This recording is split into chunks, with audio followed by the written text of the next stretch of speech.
अब हम लोग देखेंगे सर टाइप्स ऑफ लैटिसेस, और तीन मेजर होते हैं। Number 1 bounded lattice, number 2 distributive lattice and number 3 complimented lattice. Right है। लैटिस बाउंडेड कब होगा? बाउंडेड लैटिस आपको मैं बता दूं, किसी भी लैटिस को हम लोग बाउंडेड कब बोलेंगे? If least and greatest element exist in it. Correct है। मतलब लैटिस बाउंडेड तभी होगा जब उसका लीस्ट एंड ग्रेटेस्ट एलिमेंट उसके अंदर होना ही चाहिए। आप बोल रहे होंगे तो ये कोई नई बात तो नहीं है। अगर मैं बोलूं आपको एग्जाम्पल बनाने के लिए, तो मैं ऐसा देखता हूं तमाम स्टूडेंट्स तुम में से हमको बोलेंगे सर अब ये लैटिस बाउंडेड नहीं है। ये लैटिस बाउंडेड है? नहीं है। क्यों? हाँ, ये लैटिस ही नहीं है। It is not a lattice. Right है। ये लैटिस नहीं है क्योंकि इसका मीट नहीं है और इन दोनों का ज्वाइन नहीं है। So it is not a lattice, it is a poset only. So this is not, there is no chance to say lattice is what bounded or unbounded.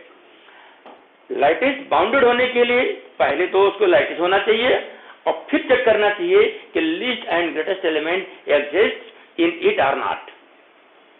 अब मैं दूसरा एग्जांपल पूछता हूं, कोई एग्जांपल मुझे बताए तो मैं बोलता हूं सर जितना लैटिस आप जानते हो वो सब के सब हमेशा क्या होते हैं? बाउंडेड होते हैं। बड़े मुश्किल से एग्जांपल्स मिलते हैं किसके? अनबाउंडेड लैटिस के। वो एक आध एग्जाम्पल तो आप जानो। जैसे आज मैंने आपको आते ही एक सम सिखाया था, R comma less are equal to is a poset. R comma less are equal to is a poset. ये एक पोसेट है, तो ये पोसेट लैटिस भी है। क्यों लैटिस है? क्योंकि इसका every two elements are what? Comparable. Every two elements are comparable. It means it is forming a chain. अगर ये चेन है तो श्योरली ये एक लैटिस है। क्यों? एलिमेंट्स कंपेरेबल हैं, तो उन्हीं दो में से एक क्या होगा? ज्वाइन होगा और दूसरा क्या होगा? मीट होगा। और अगर ऐसा है तो ये क्या है sir? It is one example of lattice. अगर इसका हेज डायग्राम बनाओगे तो इसका हेज डायग्राम क्या होगा? एक स्ट्रेट लाइन होगा। राइट है। That runs from minus infinity two plus infinity. Right है। यहाँ 0 और हर रियल नंबर इस लाइन पर आप रिप्रेजेंट कर सकते हैं। कोई भी नंबर लेंगे, आप बोलेंगे सर 5, मैं यहाँ 5 लिख दूंगा। आप बोलेंगे सर 7 लिख दीजिए, मैं यहाँ इधर कहीं 7 लिख दूंगा। कोई बोलेगा सर यहाँ पर आप -½ लिख दीजिए, -½ लिख दूंगा। हर कोई रियल नंबर मिलेगा। And every two real number is what? Comparable. क्यों? Surely one of them will be what? Less than और इक्वल टू अदर वन। अगर ऐसा है तो इसका मतलब ये पोसेट लैटिस है। लेकिन मैं पूछता हूं क्या ये बाउंडेड है? ये बाउंडेड नहीं है। क्यों बाउंडेड नहीं है? क्योंकि least element and greatest element do not exist. कभी आप minus infinity and plus infinity को एलिमेंट्स नहीं बोल सकते हैं। किसी भी क्वांटिटी को, किसी भी एलिमेंट को is to be one element of one set that must be what? Well defined. Set is the collection of well defined objects and infinity has no specific definition. उसका कोई definition नहीं है। Right? That's why infinity and minus infinity cannot be the elements of any set. वो किसी भी set में नहीं हो सकता है। That's why its least and greatest element do not exist. So it is the example of unbounded lattice. ये lattice unbounded है। राइट है।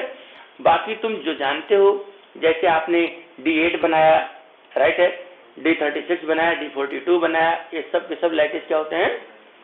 बाउंडेड है। करेक्ट है। मैं यहाँ पर एक एग्जाम्पल बना दूं जिसको जान करके तुम खुश रहोगे कि ये लैटिस कैसा हो गया सर। इसको मैंने लिख दिया A B C D, this is E, it is F। ये एक लैटिस है। राइट है लैटिस। यहाँ क्यों लैटिस है? क्योंकि यहाँ दो ही एलिमेंट क्या है? नॉट कंपेरेबल है। और इनका ज्वाइन बोलो D, मीट क्या है? A। इसका मतलब this poset is a lattice and here least element is A and greatest element is F। Therefore this lattice is bounded. सबने समझा? अब मैं दूसरा लैटिस तुम्हें सिखाऊंगा और दूसरा लैटिस क्या होगा sir? Distributive lattice. Distributive lattice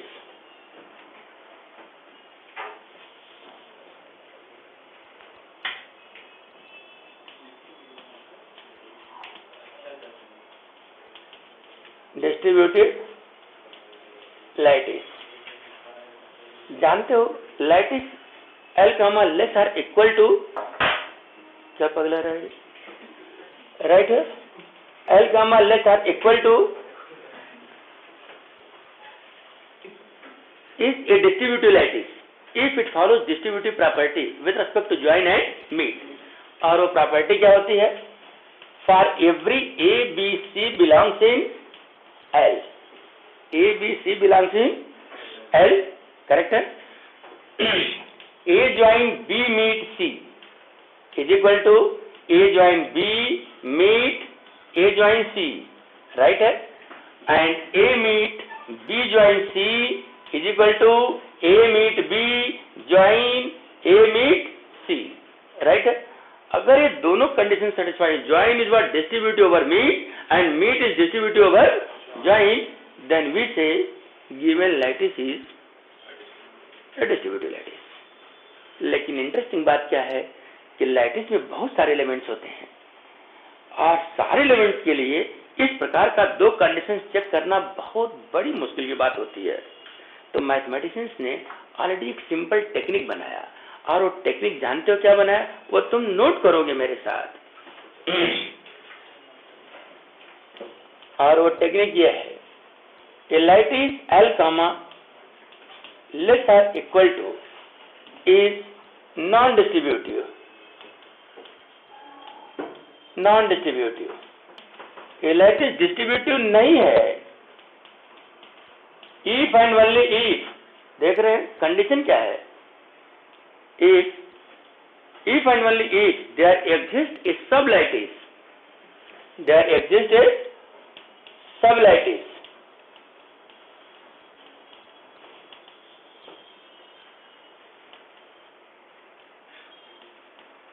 which is isomorphic to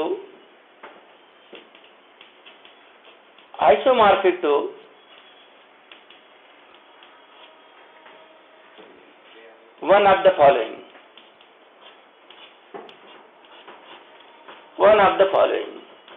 right है? और देखो मैं यहां पर तुम्हारे लिए दो लैटिस बनाता हूं। उसमें से पहला इस प्रकार से है,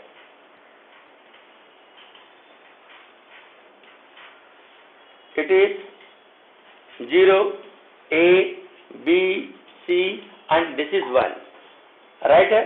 और दूसरा यह है 0 1 and it is A B and C। खूब बढ़िया से इस बात को समझो, एक पेंटागन शेप पे है और दूसरा डायमंड शेप में है। अगर तुम्हारे लैटिस के अंदर ऐसा अगर मिल जाए, either this isomorphic to means similar to this pentagon shape, otherwise is this diamond shape, समझ जाने का lattice is what? Non distributive. मैंने यहाँ इफ एंड ओनली इफ लिखा है। अगर नॉन डिस्ट्रीब्यूटिव होगा तो गारंटेड उसके अंदर एक सब लैटिस मिल के रहेगा, which is isomorphic to either this और दिस, राइट है? अगर तुम्हें ये दोनों में से कोई एक दिख गया तो conversely you can say given lattice is non distributive.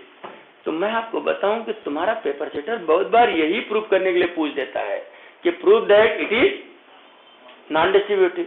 अगर उन्होंने इसको बोल दिया कि इट इज नॉन डिस्ट्रीब्यूटिव या इसको बोल दिया, तब जानते हो इस केस में आप नहीं बोल सकते कि it is isomorphic to this and that, right itself. आप ये नहीं बता सकते कि sir we know this, correct है? तो ऐसे केस में आपको ये बेसिक डेफिनेशन यूज करना होगा। बाकी के प्रॉब्लम्स के लिए आप इसको यूज कर सकते हो एज वन थियरम, लेकिन इसको प्रूव करने के लिए आपको इसका ख्याल रखना होगा। मैं कहता हूं चलो इसको प्रूव करके हम लोग देखते हैं। इसको लिखता हूं लैटिस नंबर 1 और लिखता हूं इसको लैटिस नंबर 2, राइट है? और दोनों को हम लोग प्रूव करते हैं कि these are what? Non distributive और नॉट।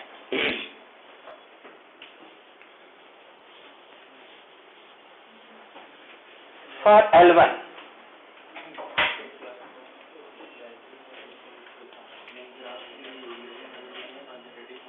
for L1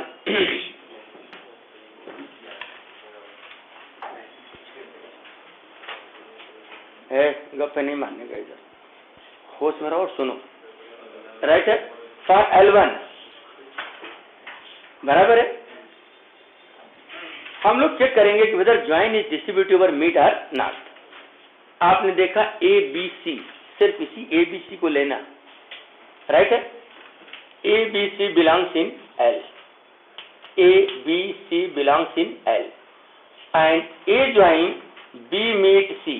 ध्यान से देखिएगा, b meet c is what, इधर देखो, बी मीट सी इज 1, गलत बोल दिया, b meet c is 0, b meet c is, right है। So a join this is what 0 and A join 0 is A, a join 0 is A, right है। ये LHS आपको distributive property है। इसका RHS क्या आता है बोलो, A join B meet A join C. अब देखो ए ज्वाइन बी, अरे A and B are what comparable, इनका ज्वाइन क्या आएगा बी, बहुत अच्छा। And A join C, A join C क्या आएगा 1, राइट है। एंड इन दोनों का मीट क्या आएगा, ए एंड बी एंड 1 का मीट क्या आएगा बी, राइट है। और तुमने क्या देखा, a join B meet c is not equal to a join B meet A join c. अरे सबने समझा, ये दोनों इक्वल नहीं है, इसका मतलब join is not distributive over meet, therefore this lattice number 1 is non distributive, therefore lattice number 1 is non distributive. जो बात मैंने प्रूव किया तुम्हारे फर्स्ट के लिए, ऐसे ही हम लोग डिस्कस करते हैं क्या for second lattice. Second lattice के लिए जानते हो मैं क्या लेना चाहता हूं, वही ABC, और यहां चेक करना चाहता हूं कि whether meet is distributive over join और नॉट।